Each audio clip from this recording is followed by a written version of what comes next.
പൊയ്ക്കാവിൽ എടകുളം ചാലിൽപ്പറമ്പിൽ അനിൽകുമാർ ലിസി ദമ്പതികളുടെ മകളാണ് ശ്രീനന്ദ.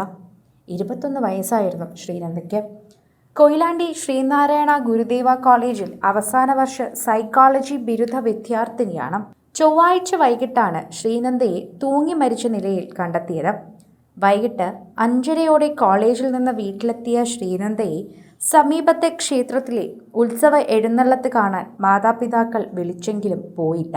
പിന്നീട് വീട്ടിലെത്തിയ പിതാവാണ് വീട് അകത്തുനിന്നും പൂട്ടിയ നിലയിൽ കണ്ടത്. ജനലിലൂടെ നോക്കിയപ്പോൾ മകൾ തൂങ്ങി നിൽക്കുന്ന നിലയിൽ കണ്ട പിതാവ് സമീപവാസിക്കൊപ്പം വാതിൽ തകർത്ത വീടിനുള്ളിൽ കയറി.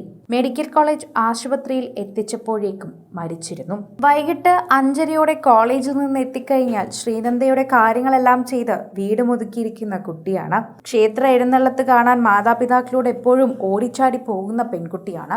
അങ്ങനെ എല്ലാം ഉണ്ടായിരുന്ന ശ്രീനന്ദയ്ക്ക് ചെറിയൊരു വ്യത്യാസം വന്നപ്പോഴേ അവർ മാതാപിതാക്കൾ ശ്രദ്ധിച്ചിരുന്നു. എന്നാൽ ഒരിക്കലും ആത്മഹത്യ ചെയ്യുമെന്ന് ആരും കരുതിയിരുന്നില്ല. ശരിക്കും എല്ലാവരും ഞെട്ടിപ്പോയ ഒരു സംഭവമായി മാറുകയാണ്.